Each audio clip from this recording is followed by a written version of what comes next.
When I talk to people like you, I think it's very important for me to say I speak German, of course fluently. I go to Frankfurt every single year, to the Frankfurt Book Fair. Every time I come back with a new contract. I do, on a serious note, because this is what's important for you, I try not to pass by the railroad station. This is very difficult for me. Sometimes if the car passes by, I have no choice, I look to the other side. Because the memories are very sad from my background. I have no troubles with people younger than me, or people my age.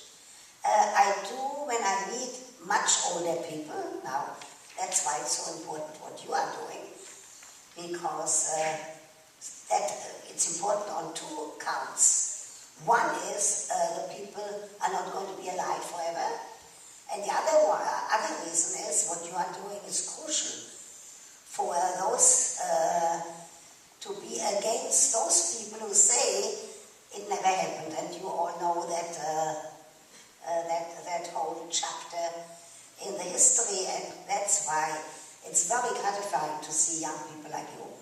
If you would have told me in Frankfurt that I would talk about sex from morning till night, I would have told you, not me. But there was a book, I don't know, maybe some of you, who is German, raise your hands. Maybe some of you remember in the library of your parents, a book by Van der Velde. It was called The Ideal Marriage. It's an old book, but I remember that my parents had that book in their library. I also remember I was always short. I remember that I took a chair, it was locked with a key, stood on that chair, and when they were not home, looked in that book, The Ideal Marriage. But I didn't know I would talk about that professionally, all my professional life. So at the same time that I did a longitudinal study, that's of importance to you, about those children who were with me in the orphanage in Switzerland for 6 years, 39 to 45, before I went to then Palestine, to find out what happened to them. And it was the most interesting, a sociological study with a questionnaire, and I see quite a number of them every year. Every year I go to Israel. I'm on my way again now. It's interesting, because here they came from middle-class families, were raised, all of us, in an orphanage. I did not have a high school diploma. I still don't have a high school diploma. Don't tell anybody. I have 2 honorary doctorates. And I marched yesterday at Yale in my doctoral gown from Columbia University. So, but the girls at the time, important for you all here, we could not go to high school. In the orphanage, the boys were permitted to go to the high school in the village.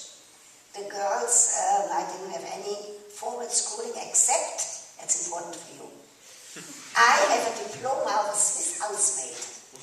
When I'm not Dr. Ruth anymore, I will come to the Consul General, I will show my diploma, but I will say I don't do windows. So,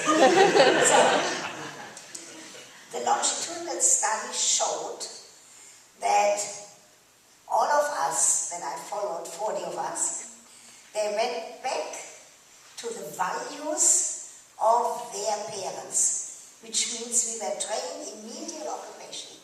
The girls all became housemaids, the guys were in menial occupation, either carpenter or baker or something, but many years later, they went back to the values of their middle-class background, which proves the point that I always try to make, which is important for you young people, that the early childhood education, the socialization of the early childhood is very important, because it then carries over.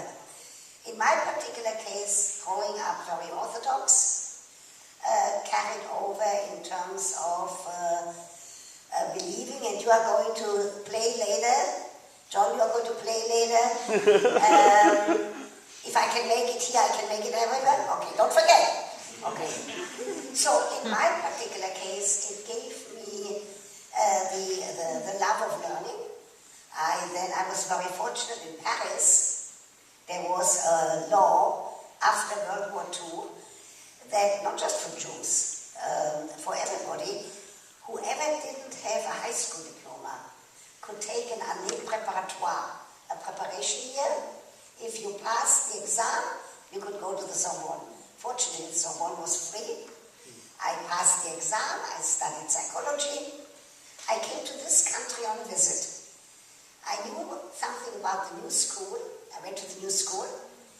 I said, I couldn't speak English, but they spoke German and French. But I brought my papers from Paris. They said, take 2 extra classes and we'll give you the equivalent of the BA. And I got my master's in sociology.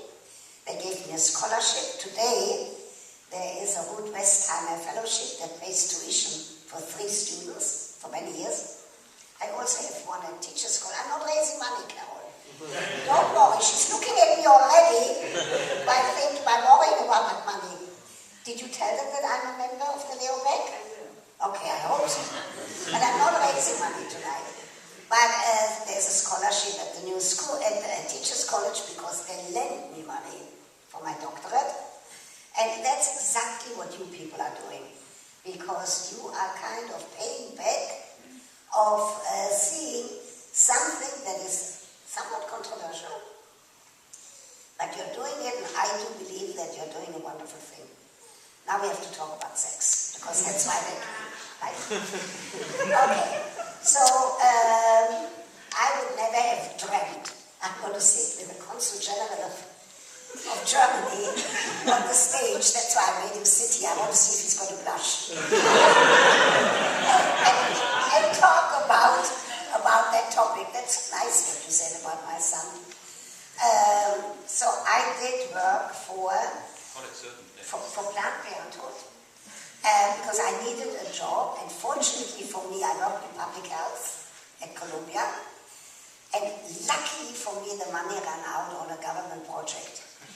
I needed a job and was offered a position as Director of Research at Planned Parenthood. First, I thought, these people, there's something wrong. All they do is talk about sex, not about literature. They don't even talk about the weather. All they talk about is sex. 48 hours later, I said, hold it. Most interesting. I then did my doctoral dissertation on that research of following 2,000 women, their contraceptive and abortive history. Because in those years abortion was illegal, and used that for my doctoral dissertation. I then taught how to teach sex education at Lehman College at the City University, and people used to whisper questions to me, colleagues and students, and I didn't have an answer. I realized I needed some additional training, and I was very fortunate. I went to Cornell Medical School. Dr. Helen Singer-Kaplan, a very famous sex therapist. She was an MD and a PhD. She's not alive anymore. I somehow managed to get into her program. She didn't want me there. And not because of being Jewish, she was Jewish too. But she came at the age of 3. She didn't want me because I didn't have an MD degree. But I did. I went to some of her lectures. When she asked for questions, people didn't dare. I do have a lot of chutzpah. Does anybody translate that? It means nerve. I waited. Nobody asked a question. I raised my hand. I asked a good question. And so she really couldn't say I couldn't come to the program. She was a fantastic trainer. I went there twice a week for 2 years being trained. And then I stayed 5 more years.